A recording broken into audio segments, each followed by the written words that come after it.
Bonjour, mon nom c'est Fawzi Jawahdou, je suis professeur de sciences physiques au lycée Carthage Birsa. Aujourd'hui, on va faire une séance de sciences physiques, particulièrement une séance de chimie organique, sous la direction de M. Fawzi Hammemi, inspecteur général des sciences physiques. Donc aujourd'hui, notre thème va porter sur la suite de ce que nous avons fait déjà avant. Rappelez-vous, nous avons étudié les fonctions organiques, les fonctions oxygénées particulièrement. Nous avons étudié les alcools, les aldéhydes, les acides, les cétones, les éthers et ainsi de suite. Aujourd'hui, on va insister sur les propriétés chimiques des alcools. Vous allez voir que les alcools, ils ont des propriétés chimiques, soit des propriétés communes, ça veut dire que ce sont des propriétés qui sont vérifiées pour tous les alcools.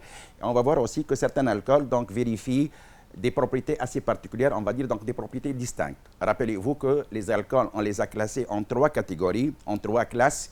Il y avait les alcools primaires, les alcools secondaires et les alcools tertiaires. Puis à la fin de notre séance, donc, on verra quelques petites applications. Donc commençons par le début.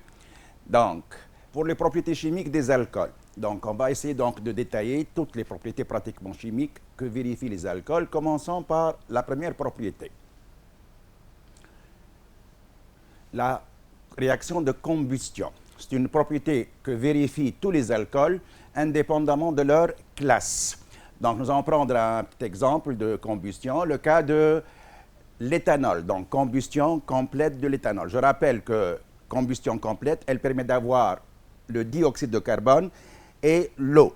Sinon, si la combustion n'est pas complète, on risque d'avoir à la place de CO2, du dioxyde de carbone, le carbone, carrément. Donc, combustion complète de l'éthanol. Donc, voici l'équation de la réaction qui est déjà équilibrée. Alors, très vite, on va essayer de revoir donc l'équilibre de l'équation de la réaction. Vous avez votre alcool qui va réagir avec le dioxygène de l'air, donc pour obtenir donc, le dioxyde de carbone et des molécules d'eau. Donc, pour l'équilibre, vous avez 2 carbones à gauche, donc on multiplie par 2 de carbone. Vous avez 5 plus 1, 6 hydrogènes à gauche, donc là, vous avez 3 fois 2, ça fait bien 6. Pour le reste, donc l'élément oxygène, donc comptons combien y a-t-il d'atomes d'oxygène à droite, vous avez ici 2 fois 2, ça fait bien 4, plus 3 oxygènes, ça fait 7. Vous avez déjà un oxygène donc, sur l'alcool, il vous reste 6 de ce côté-là. Donc 3 fois 2, ça fait bien 6. Voici l'équation de la réaction de combustion complète de l'éthanol. Vous remarquez bien ici que nous avons utilisé la formule brute de l'éthanol, étant donné que les produits de la réaction sont le dioxyde de carbone et le H2O qui nous montre que la chaîne carbonée de l'alcool a été complètement détruite. Donc, il n'y a plus de squelette carboné de la molécule d'éthanol. Toutes les liaisons ont été donc cassées. Donc, c'est pour cela alors, ici que ce type de réaction-là, on va l'appeler une réaction de destruction. D'accord ? Alors, l'action du dioxygène sur un corps constitue une oxydation. La combustion est une oxydation un tout petit peu brutale puisque nous avons brûlé l'alcool. On n'a pas chauffé, on a brûlé l'alcool. C'est une réaction donc brutale au cours de laquelle le squelette carboné de la molécule est détruit. C'est pour cela que parfois on l'appelle une réaction de destruction. Aucune des liaisons de l'alcool n'a été épargnée. Toutes les liaisons ont été cassées. On passe à la suite. Alors, quel est alors l'intérêt de cette réaction-là? Apparemment, donc, l'intérêt principal, c'est la production de chaleur. C'est une réaction qui dégage une quantité énorme de chaleur. Dans le temps, on utilisait les alcools pour produire de la chaleur, donc du point de vue domestique. Hein. Donc, puis, alors on va essayer maintenant de généraliser la réaction de combustion complète de certains alcools, ou bien des alcools d'une manière générale. Donc, l'équation de la réaction généralisée va être la suivante. On va alors avoir donc le défilement de l'équation. Donc vous avez ici la formule, je rappelle, la formule brute d'un alcool, c'est CnH2n plus 1 OH plus le dioxygène. Comme d'habitude, ça donne le CO2 plus H2O. Pour l'équilibre de l'équation, vous avez ici N carbone, donc on multiplie par N. Vous avez pour l'hydrogène 2N plus 1, ça fait bien 2N plus 2. De l'autre côté, il faut qu'il y ait donc 2N plus 2. Donc, vous avez de l'hydrogène ici qui, dans la molécule d'eau, il y a 2 hydrogènes. Donc, il faut multiplier par N plus 1. N plus 1 fois 2, ça fait bien 2N plus 2 qui se trouve à votre gauche. Puis, on termine avec l'élément oxygène. Vous avez 2 fois 2, ça fait bien donc 2N oxygène, plus un atome d'oxygène dans la molécule d'eau, ça fait N plus 1. N plus 1 plus 2N, ça fait 3N plus 1. Donc, il y a déjà un oxygène ici. Qu'est-ce qui reste alors ici? Il reste 3 N oxygène. Alors, le nombre qu'il faut multiplier par 2 pour avoir 3 N, c'est 3 demi de N. 3 N sur 2 multiplié par 2, ça fait bien 3 N. Donc, votre équation, elle est parfaitement équilibrée d'une manière générale. Hein? D'accord? On passe à la suite.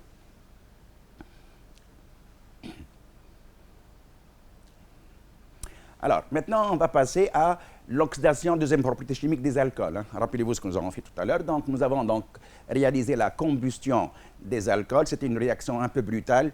Pourquoi elle était un peu brutale? Parce que tout simplement, elle consistait à casser toutes les liaisons de la molécule. Que pensez-vous maintenant si on réalise pratiquement la même réaction, presque la même réaction, sauf que cette fois-ci, on va conserver le squelette de la molécule?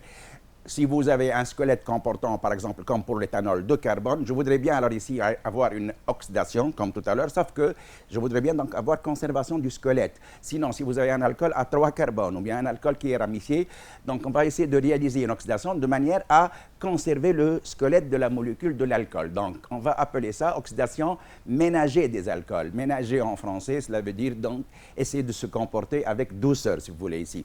Donc, apparemment, on ne va pas cette fois-ci brûler l'alcool, on va plutôt le chauffer, on va lui apporter de l'énergie, pas beaucoup bien sûr, pour ne pas casser la molécule, juste pour réaliser quelques toutes petites transformations sur la molécule en conservant, je répète, en conservant le squelette.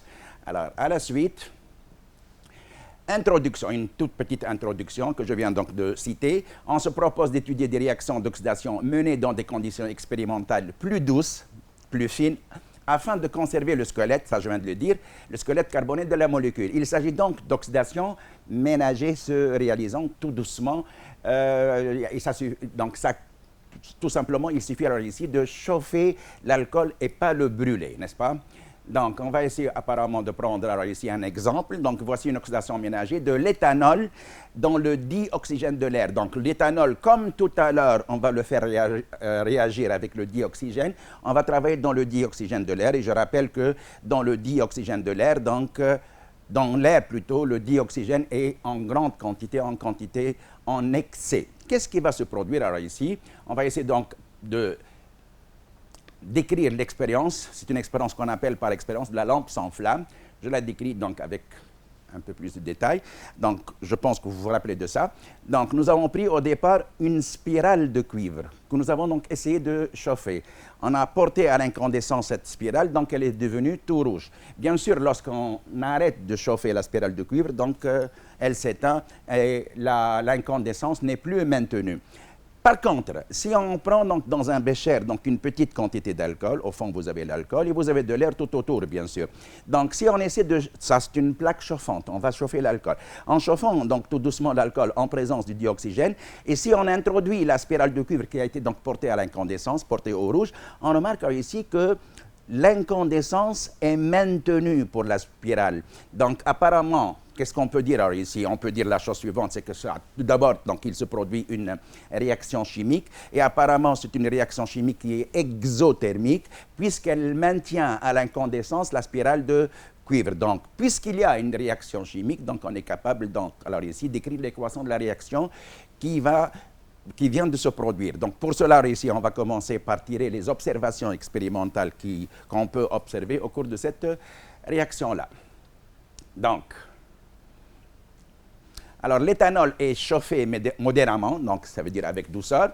Deuxième partie, la spirale de cuivre portée au préalable au rouge reste portée à l'incandescence au contact avec les vapeurs d'éthanol. N'oublions pas que les vapeurs d'éthanol sont bien sûr mélangées avec, avec de l'air, hein, spécialement avec le dioxygène de l'air. Alors, il se produit une réaction chimique exothermique, étant donné qu'elle maintient à l'incandescence la spirale de cuivre. Alors, étape suivante, donc on sent au cours de l'expérience une odeur assez particulière, une odeur caractéristique. C'est une odeur de pomme. Et l'odeur de pomme, apparemment, alors ici, donc, montre qu'il y a formation d'un aldéhyde. Donc, au cours de l'oxydation ménagée de l'éthanol, d'un alcool un peu particulier, de l'éthanol, donc, il y a formation d'un aldéhyde. Donc, autre observation. Le test réactif de Schiff est positif. Il y a formation d'un aldéhyde, c'est l'éthanol. Vous remarquez bien, vous devez le savoir, que pour identifier les aldéhydes, il suffit de faire le test réactif de Schiff. Déjà, avec l'odeur, on est à peu près, donc, on sait très bien qu'il se forme un aldéhyde, mais on va essayer donc ici de confirmer la présence de l'aldéhyde. Donc, pour confirmer ou bien pour tester la présence d'un aldéhyde, on utilise le réactif de Schiff.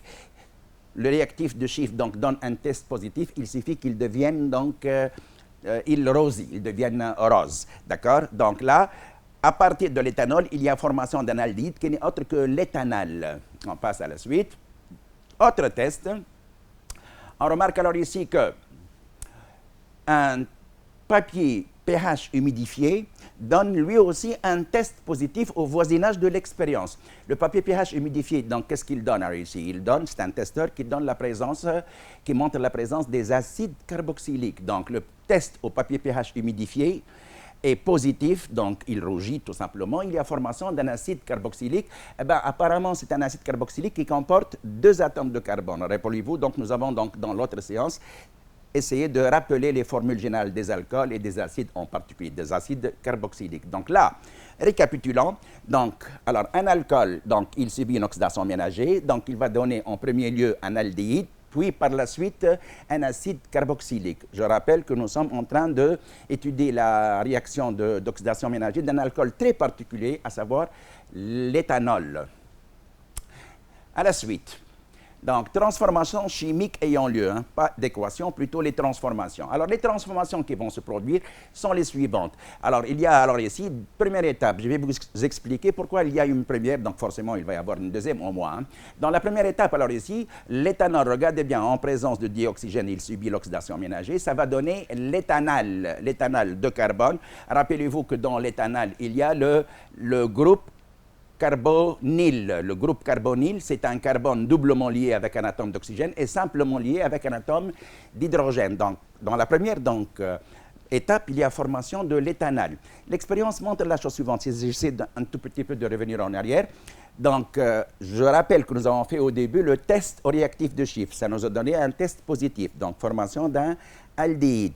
Puis, on a fait un deuxième test avec le papier pH. Normalement, si on refait à la fin le test avec le réactif de Schiff pour montrer la présence de l'aldéhyde, ce sera un test qui est négatif. Ça veut dire quoi alors ici? Ça veut dire que l'éthanal apparaît en première étape. Et une fois qu'il apparaît, apparemment, à son tour, il subit une réaction d'oxydation et il va se transformer en acide. C'est pour cela ici que le test à l'aldéhyde à la fin de l'expérience est un test qui est négatif puisque apparemment l'aldéhyde il disparaît. Donc apparemment la deuxième étape va être la suivante. C'est l'étape qui consiste à faire réagir l'éthanal et en présence de dioxygène pour donner l'acide carboxylique. Ce n'est pas l'alcool qui donne l'acide directement, hein, d'accord? On va donc passer à la deuxième étape. Alors, pour la première étape, l'éthanal est mis en évidence par l'enregistrement de réactifs de Schiff, ça on l'a dit. Hein.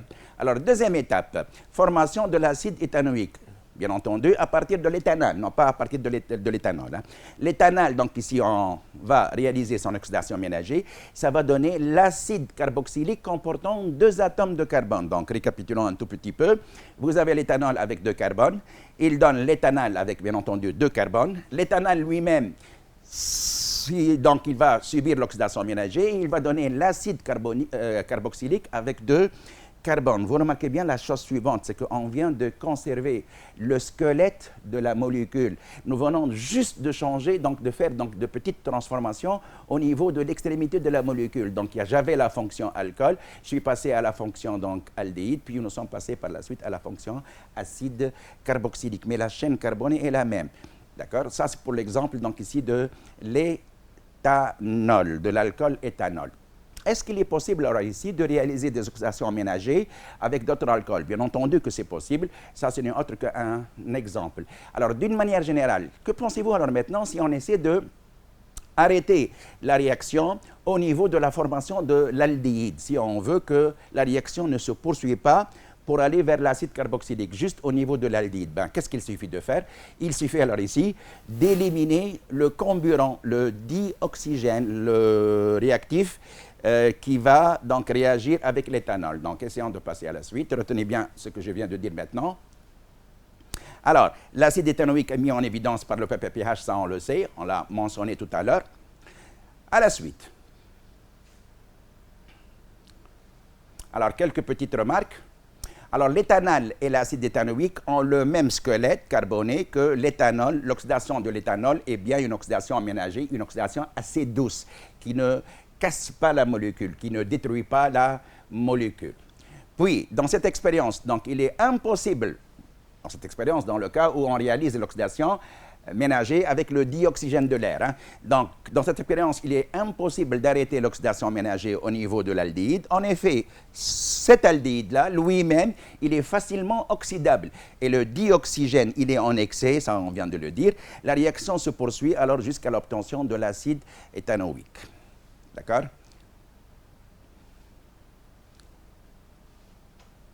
Bien.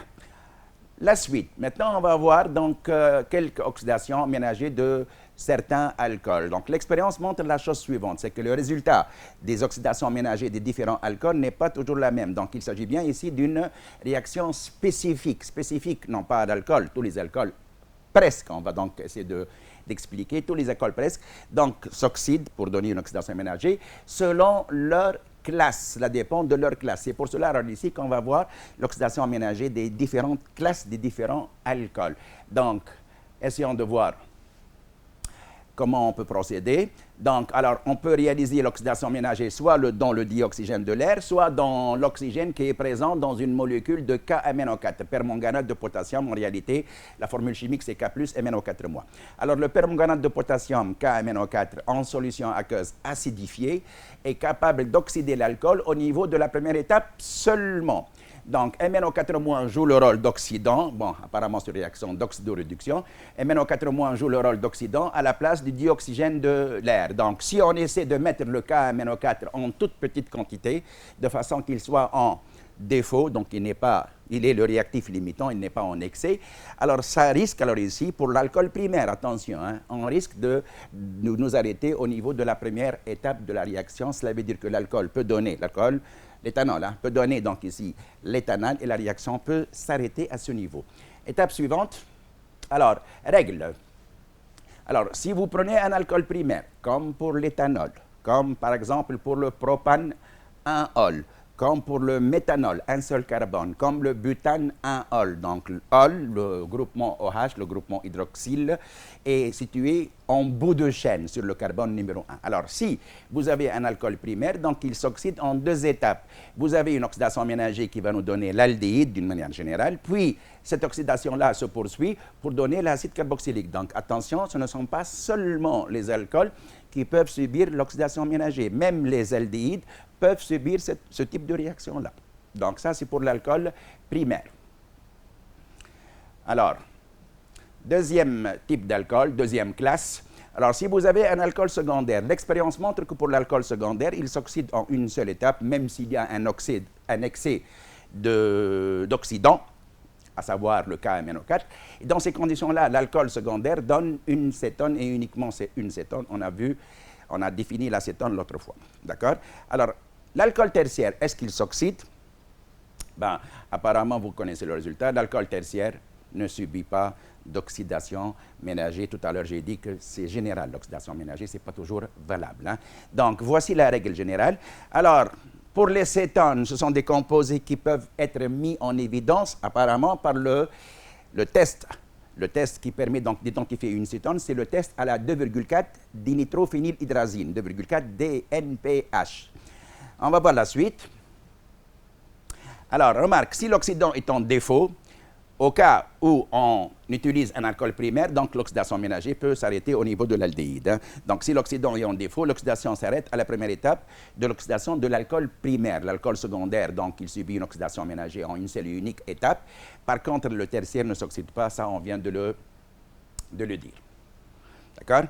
Donc, l'acétone peut être mise en évidence par le 2,4 dinitrophénylhydrazine, 2,4 DNPH. C'est un testeur qui teste la présence des cétones. Mais malheureusement, ce testeur-là, donc, il ne différencie pas entre les cétones et les aldéhydes. C'est pour cela que généralement, lorsque vous voulez alors ici tester la présence d'une cétone ou bien d'un aldéhyde, vous commencez toujours par le DNPH. Alors, si le test à la DNPH, ça veut dire qu'il donne des cristaux jaunes en fin de compte, hein, un précipité jaune. Si le test à la DNPH est positif, attention, on n'est pas sûr s'il s'agit soit d'une cétone ou bien d'un aldéhyde. Donc, il faut continuer le test et aller vers le réactif de chiffre. Si le réactif de chiffre donne un test positif, c'est bien un aldéhyde. Sinon, si le réactif de chiffre donne un test qui est négatif, il ne rosit pas. Et là, donc, on revient en arrière et on dit qu'il s'agit d'une cétone. Je pense que c'est assez clair. D'accord? Alors, dernière propriété chimique, la réaction d'estérification. La réaction d'estérification est une réaction qui consiste à mélanger un alcool, à faire réagir un alcool avec un acide carboxylique. Donc, dans ces conditions-là, elle va nous permettre d'avoir la formation d'un ester. On a vu donc les esters, c'était des composés dioxygénés et formation aussi de l'eau. Vous remarquez bien ici que j'ai mis ici une double flèche parce que tout simplement cette réaction-là est une réaction qui est limitée. Elle n'est pas totale. Ça veut dire que si vous mettez une certaine quantité d'acide et une certaine quantité d'alcool, la réaction va avoir lieu, ça c'est vrai, mais sauf que lorsque la réaction, elle s'arrête, lorsqu'il n'y a aucun facteur macroscopique qui va changer, on remarquera ici qu'il restera quand même de l'acide et aussi de l'alcool. Et pourtant, la réaction ne veut plus évoluer. Donc, ce sont des réactions, donc ce type de réaction-là est une réaction qui est limitée. Alors, essayons donc d'écrire l'équation de la réaction qui va avoir lieu. Donc, vous avez la formule de l'acide carboxylique, RCOOH, vous avez le groupe carboxyle. Alors, quand on va ajouter un alcool, j'ai fait exprès de retourner la molécule d'alcool, juste pour voir ce qui va se passer. Donc, pour un alcool, la formule, c'est ROH ou bien R'OH, parce qu'on n'est pas obligé d'avoir le même radical. Alors, qu'est-ce qui va se produire alors ici? Alors, d'une manière un peu particulière. Donc, j'essaie d'expliquer. Alors, le groupe OH va être donc ici, il va y avoir donc rupture de cette liaison, la liaison COH. Et il va y avoir rupture de la liaison OH dans l'alcool, d'une façon générale. Dans certains cas, donc on peut avoir le mécanisme inverse. Le OH, il provient de l'alcool et le H, il provient de l'acide. Mais dans le cas pratiquement général, le OH provient de l'acide et le H, il provient de l'alcool. Regardez bien qu'est-ce qui va rester. Donc, il va rester un radical avec un carbone doublement lié, une liaison manquante. Alors, cette liaison manquante, donc, et là aussi, vous avez une liaison manquante avec l'oxygène. Alors, l'oxygène de l'alcool, qu'est-ce qu'il va faire? Il va s'associer avec le carbone. Donc, ça va donner RCO, on conserve cette partie-là, RCO de l'alcool, et puis donc le radical R'. Voici votre ester. Bien entendu, le H, il est parti avec OH pour donner une molécule d'eau. Voici l'équation de la réaction qui se produit lors de la réaction d'estérification. Bien entendu, cette réaction-là peut avoir lieu dans le sens inverse, et ça s'appelle dans ces conditions-là hydrolyse de l'ester. Ce n'est pas dans notre objectif d'aujourd'hui. D'accord? Alors, caractéristiques de la réaction. Cette réaction-là, elle possède des caractères un peu particuliers. C'est apparemment une réaction qui est très, très lente. Donc, elle peut même durer quelques mois. C'est pour cela que, généralement, donc, il vaudrait mieux, au laboratoire, l'accélérer, parce que sinon, on ne peut pas attendre quelques mois pour réaliser une telle réaction. Alors, deuxième propriété de cette réaction-là, et ça, on vient de le dire, c'est une réaction qui est limitée. Cela veut dire que toutes les quantités d'acide et d'alcool ne réagissent pas en totalité. À la fin de la réaction, le système n'évolue plus et pourtant, il y a présence des deux réactifs qui sont placés à gauche. Troisième caractéristique, c'est qu'il s'agit d'une réaction qui est athermique. Athermique, cela veut dire quoi? Athermique, ça veut dire qu'elle n'est pas thermique. Ça veut dire que lorsque vous mélangez votre acide carboxylique avec l'alcool, aucune variation de température ne se produit. Si vous travaillez à température ambiante, la température restera ambiante. Si vous travaillez à 80 degrés Celsius, la température restera égale à 80 degrés Celsius. Donc, il n'y a ni élévation de température, la réaction n'est pas exothermique, ni abaissement de température, et la réaction non plus n'est pas endothermique, elle est athermique. Donc, les caractères, alors ici, sont les suivants. La réaction d'estérification est lente, ça on vient de le dire, donc elle est limitée et par la suite, elle est athermique. Passons à la suite. Une première application sur tout ce que nous venons de dire alors ici. Donc, l'application 1 est la suivante. Donc, on va vous donner donc, deux composés. Je lis les lancers, il vaudrait mieux. Donc, on dispose d'un alcool A de formule brute C3H8O. C'est bien la formule brute d'un alcool, puisque les alcools, leur formule, c'est CnH2n plus 1 OH, ou bien CnH2n plus 2 O. C'est 3H2 fois 3, 6 plus 2, ça fait bien 8 O. Alors, on dispose d'un composé A qui est un alcool et d'un composé organique B de formule semi-développée. Voici le composé B, sa formule semi-développée. À quelle fonction chimique appartient cette formule-là? Je remarque qu'il y a présence de 2 oxygènes. Donc, c'est soit un acide carboxylique, soit un ester, parce que nous avons dit que les acides carboxyliques et les esters, c'était des isomères de fonction. C'était des composés dioxygénés. Ils renferment tous les deux 2 atomes d'oxygène. Donc, ce composé-là, alors ici, regardez bien. Donc, vous avez un radical de ce côté-là. Donc, la formule chimique est la suivante. Donc, vous avez un radical R. De ce côté-là, vous avez un carbone qui est doublement lié à un atome d'oxygène. Vous avez l'atome d'oxygène. Et là, c'est un autre radical. C'est bien la formule générale d'un ester. Vous avez ici la fonction ester, n'est-ce pas? La fonction ester. Donc, ce composé-là n'est autre qu'un ester. Donc, vous avez ici 2 composés. Un qui est un alcool, ça on vient de le dire, et l'autre qui n'est pas nommé, on l'a noté grand B, n'est autre qu'un ester, c'est un composé dioxygéné. On vous demande dans la question 1 de justifier que A et B ne sont pas isomères. Alors, on rappelle que 2 composés sont des isomères lorsqu'ils ont la même formule brute, mais n'ont pas la même formule semi-développée possible. Bon, entre les acides carboxyliques et les esters, c'est possible qu'il y ait isomérie. Entre les alcools et les hétéroxydes, c'est possible qu'il y ait donc présence d'isomères de fonction. Entre les cétones et les aldéhydes, c'est possible qu'il y ait présence d'isomères de fonction. Mais entre un composé alcool et un ester, je ne pense pas que c'est possible. Pour la simple raison, c'est que votre alcool, il renferme un seul atome d'oxygène, alors que votre ester, il comporte 2 atomes d'oxygène. Donc, ce n'est pas possible que ces 2 composés-là soient des isomères. Ou bien, on peut raisonner d'une autre manière. Regardez bien votre alcool, il comporte 3 atomes de carbone, alors que votre ester, d'une manière générale, il comporte 1, 2, 3 et 4 atomes de carbone. Donc, ces 2 composés-là ne peuvent en aucun cas constituer des isomères. Donc, voici alors la réponse définitive. Alors, A possède 3 atomes de carbone, A c'est l'alcool, et B en contient 4 atomes de carbone. A et B ne peuvent pas être des isomères. Donc, ou bien, donc deuxième méthode, on raisonne par rapport aux atomes d'oxygène. Donc, ces 2 composés-là sont des composés complètement différents. Ce sont des composés organiques, mais ils sont complètement différents. Passons à la question numéro 2. Alors, écrire les 2 formules semi-développées possibles des 2 isomères alcool de formule brute. C'est 3H8O. Donc, vous avez un alcool, c'est un alcool. Hein? Donc, vous avez un alcool comportant 3 carbones. Rappelez-vous, nous avons déjà vu avant ceci. Donc, apparemment, cet alcool-là, cette formule brute-là, peut accepter 2 isomères. Vous avez les 3 carbones qui sont parfaitement alignés. Et le OH, on peut le placer soit en bout de chaîne, soit à l'intérieur de la chaîne.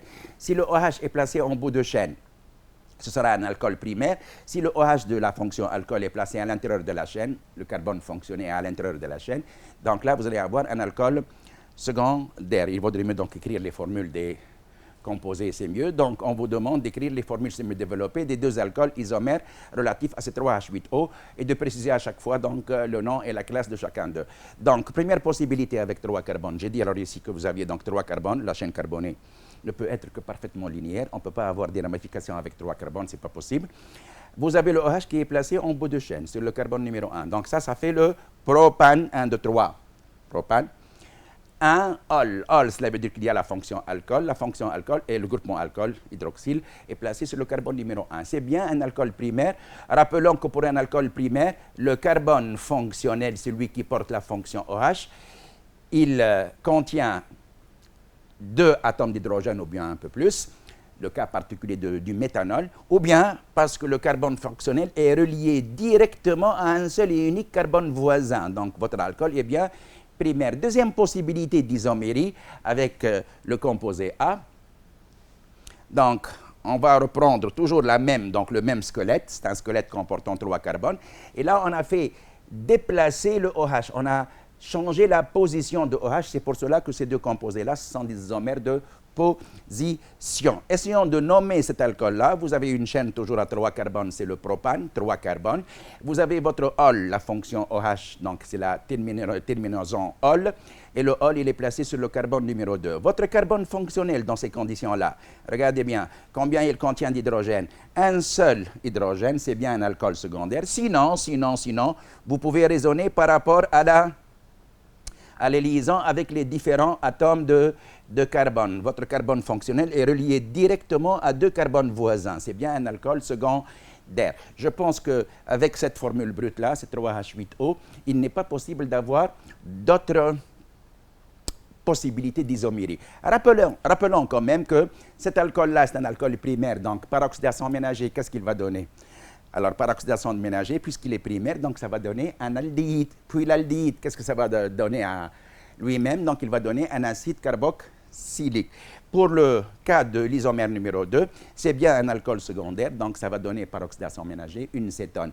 Et l'acétone, elle va conserver le squelette. Si vous voulez que je vous précise l'acétone qui est formée pour cet exemple-là, donc l'acétone est la suivante. Donc vous avez ici C, je conserve le même squelette. Hein, et à la place de OH, je vais alors ici avoir un carbone doublement lié. Donc là, vous avez CH3, là c'est saturé, et là vous avez CH3. Donc l'alcool numéro 2, l'isomère numéro 2, donc il va permettre d'obtenir une cétone parce qu'il est un alcool secondaire. Pour le cas du premier exemple, je peux vous donner le résultat.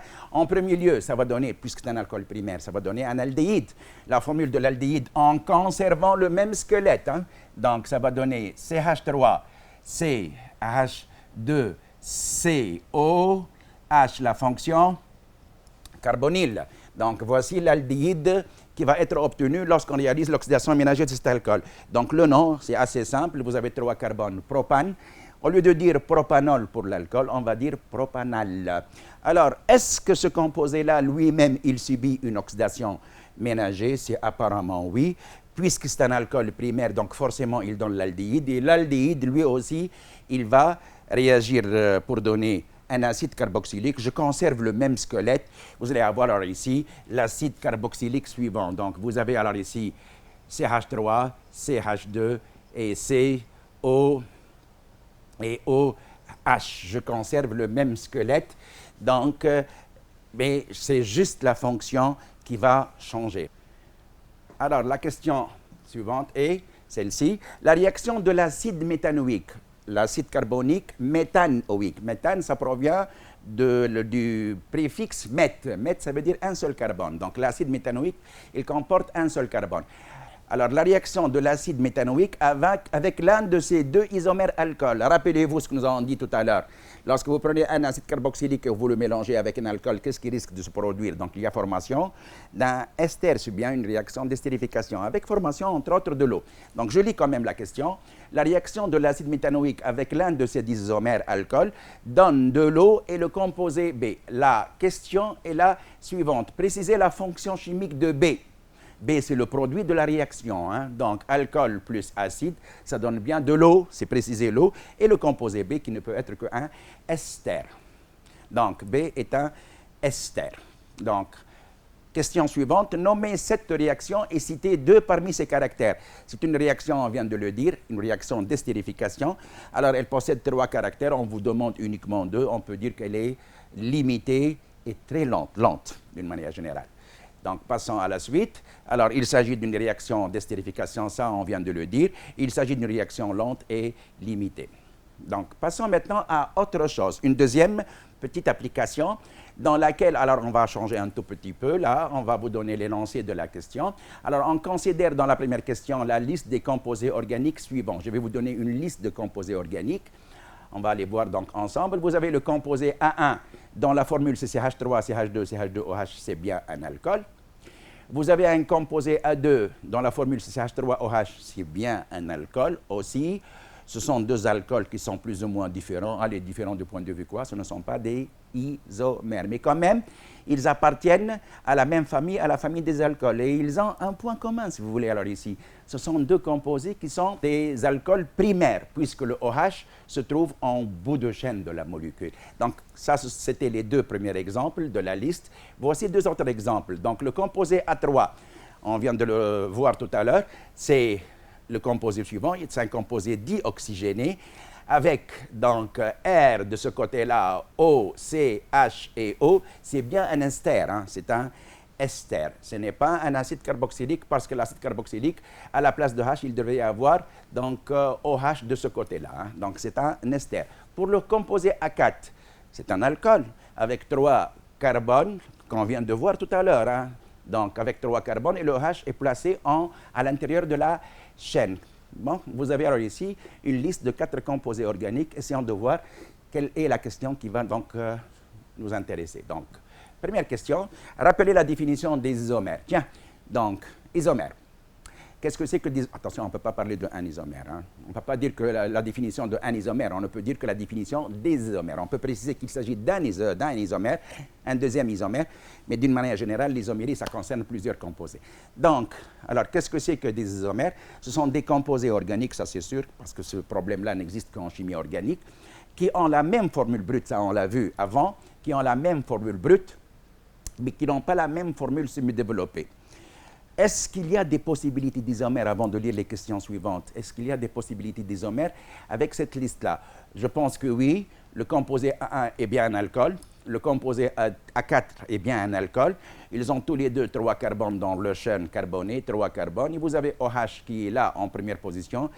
Et là, il est en deuxième position. On a vu ça dans l'application précédente. Donc, définition des isomères. Donc, les isomères sont des composés ayant la même formule brute, mais non pas la même formule semi-développé, FSD semi-développé. Donc ça, c'est la définition. Alors, question suivante, ça c'était petit a, maintenant petit b. Précisez les 2 alcools isomères de cette liste. Donc, je pense qu'on vient de préciser ça. Alors, les seuls isomères possibles sont les suivants. Alors, celui-là, il possède 3 carbones, A4. A2 possède un seul carbone. Et A4, il possède 1, 2, 3, 4 carbones. Donc, la seule possibilité d'isomérie, c'est entre A1 et A4, et ce sont bien des isomères alcool.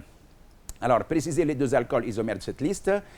Bien sûr, donc, A1 et A4 donc, sont des isomères. Question suivante. Dans la question numéro 2, on vous dit la chose suivante. L'oxydation ménagée de l'un de ces alcools, de l'un de ces isomères. Je récapitule avant de lire la question. Un alcool de ce type-là, c'est un alcool primaire. Qu'est-ce qu'il va donner? Bien sûr, il va donner un aldéhyde. Puis, en deuxième étape, si la réaction se poursuit, donc ça va donner un acide carboxylique. Par contre, l'isomère A4, c'est un alcool secondaire. Qu'est-ce qu'il risque de donner suite à une oxydation ménagée? Il donne une cétone. Essayons de voir la question ensemble. L'oxydation ménagée de l'un de ces isomères par le dioxygène conduit à un composé B. Alors, jusqu'à maintenant, on n'est pas sûr s'il s'agit de l'oxydation ménagée de A1 ou bien de A4. Hein? Donc, essayons de voir la suite. Ce dernier, je parle du composé B, hein, ce dernier donne un précipité jaune avec la 2,4 dinitrophénylhydrazine, 2,4 DNPH, alors qu'il est sans action sur le réactif de Schiff. Rappelez-vous ce que nous avons dit tout à l'heure. La DNPH permet de tester généralement les cétones, mais elle permet aussi de tester la présence des aldéhydes. Donc là, pour le moment, avec le premier test, on n'est pas vraiment très sûr. Continuons avec le deuxième test. Alors que le test avec le réactif de Schiff, il est comment? Il est négatif, regardez bien. Alors qu'il est le test au réactif de Schiff, il est sans action. Donc, le test avec le réactif de Schiff est négatif. Cela veut dire qu'il ne s'agit pas d'un aldéhyde. Donc, il ne peut être que... Le composé B ne peut être qu'une cétone, puisque avec la 2,4 DNPH, le test il était positif. Alors la question est la suivante. Précisez la fonction chimique de B. Le composé B qui est obtenu apparemment, c'est une cétone, ça on vient de le dire. Donc B est une cétone. Puis, déduire la classe de l'alcool oxydé et donner son nom. Quel est l'alcool qui permet de donner une cétone? C'est bien un alcool qui est secondaire. L'alcool secondaire, c'est bien A4, puisque le OH est placé à l'intérieur de la chaîne. Donc, apparemment, le composé B est obtenu à partir de A4. Donc, déduire la classe de l'alcool. Donc, il est secondaire. Alors, l'alcool est secondaire. Il s'agit de A4, ça on vient de le mentionner. Son nom, c'est le 1, 2, 3, on a nommé tout à l'heure, rappelez-vous. C'est le propane 2-ol, puisque le ol se trouve sur le carbone numéro 2. Alors, petit c, écrire en formule semi-développée l'équation chimique de cette transformation. Ben, juste donc, à titre indicatif, ce n'est pas vraiment très important. Voici l'équation de la réaction. Donc, votre alcool secondaire, A4, va réagir avec le dioxygène pour donner l'acétone et H2O. Ça, c'est une règle générale. Maintenant, juste question d'équilibre. Vous avez 3 carbones, ça marche. Vous avez alors ici combien d'hydrogènes? 3 plus 3, ça fait bien 6. Plus 1, ça fait 8 hydrogènes. Et là, vous avez 3 plus 3 et plus 2, ça fait bien 8. Donc, Ces deux termes-là, ils sont équilibrés. Ces deux composés-là sont équilibrés. Maintenant, passons à l'oxygène. À droite, vous avez un oxygène et deux oxygènes, donc vous devez avoir deux oxygènes de ce côté-là. Donc vous avez un seul sur l'alcool, il manque un. Quel est le nombre qu'il faut multiplier par 2 pour avoir 1? Eh bien, 1,5. 1,5 fois 2, ça fait bien 1. À la suite, bon, question suivante. Dans des conditions appropriées, l'oxydation ménagée du méthanol avec un carbone conduit à la formation d'un corps qui rougit un papier pH humide. Rappelez-vous, le test au papier pH, ça concerne les acides carboxyliques. Essayons de voir de quoi il s'agit comme question. Petit a, donner la fonction chimique de C. Dans les conditions appropriées, l'oxydation ménagée du méthanol conduit à la formation d'un corps C. Et C, il donne un test positif avec le papier pH. Donc C ne peut être qu'un acide carboxylique. Donc là, apparemment, on est passé du méthanol directement vers l'acide, n'est-ce pas? Donc la fonction chimique de C est un acide carboxylique, bien entendu. Question suivante. Petit b. Écrire la formule semi-développée de C. Ben, je rappelle alors ici, et ça on l'a dit tout à l'heure, que l'oxydation ménagée, vous êtes là en présence d'une oxydation ménagée. L'oxydation ménagée conserve le même squelette. Vous avez un alcool. Où est-ce qu'il est l'alcool? C'est le méthanol. Donc, il comporte un seul carbone. Donc, votre acide va comporter apparemment un seul carbone. On n'a pas plusieurs possibilités. Donc, nous pouvons avoir uniquement une seule et unique possibilité. C'est la formation de l'acide carboxylique contenant un carbone. Et la formule ne peut être que la suivante. Donc, c'est un acide avec un seul carbone. Le radical, là, il est confondu avec l'atome d'hydrogène. Le nom, c'est assez simple. Vous avez donc, pour les acides, on précède toujours le nom du composé par le terme acide. Puis, donc, vous avez un carbone sur le composé, c'est meth, c'est le préfixe meth, et la terminologie pour indiquer les acides carboxyliques, c'est oïque, donc acide, méthane, oïque. Meth, ça veut dire un carbone, méta ou bien meth, c'est comme vous voulez. Donc, acide, méthane, oïque. D'accord? Bien, alors, quatrième question. Le composé A4, où est-ce qu'il est A4? A4, A4, donc on peut revenir en arrière si vous voulez ici. Le composé A3, pardon, A3 est obtenu suite à une réaction chimique entre le composé C et le propanol. Écrire l'équation de cette réaction chimique. Essayons de voir de quoi il s'agit. Donc, A3, c'est qui? A3 est un ester. Rappelez-vous, c'est un ester à 4 atomes de carbone. Donc, le composé A3 est obtenu, c'est un résultat d'une réaction, est obtenu suite à une réaction chimique entre le composé C, qui n'est autre que l'acide carboxylique, et le propanol, 3 atomes de carbone. Écrire l'équation de la réaction, on va donc essayer de l'écrire rapidement. Alors, vous avez donc votre composé acide carboxylique qui va réagir avec l'alcool propanol. Donc, on va inverser la molécule. Vous avez alors ici 3 atomes de carbone, c'est bien ça. Alors, ça va donner, c'est une réaction qui est limitée. Qu'est-ce qui se produit du point de vue mécanisme? Donc, on va libérer le groupement OH, on va libérer l'atome d'hydrogène appartenant à votre alcool. Donc là, il va rester une liaison donc vide et là, une liaison donc manquante. Ces deux composés-là vont s'associer ensemble. Qu'est-ce que ça va donner? Ça va donner, je conserve donc les squelettes tels qu'ils sont, H et C, double liaison. Voici ce qui reste de l'acide et je relis le reste pour l'alcool. Donc là, vous avez O. Qu'est-ce que vous avez encore? 2 CH2, je peux écrire de cette façon-là, et CH3. Cette notation-là n'est valable que sauf si les carbones sont parfaitement alignés. Plus, bien entendu, votre molécule d'eau, c'était bien une réaction d'estérification. Et là, vous avez donc l'ester qui est obtenu. D'accord? Alors, le composé A3 est obtenu suite à une réaction chimique entre le composé C et le propanol. Donc, écrire l'équation de la réaction. Bon.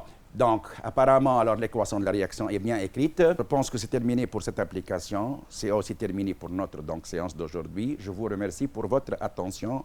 À bientôt. Merci.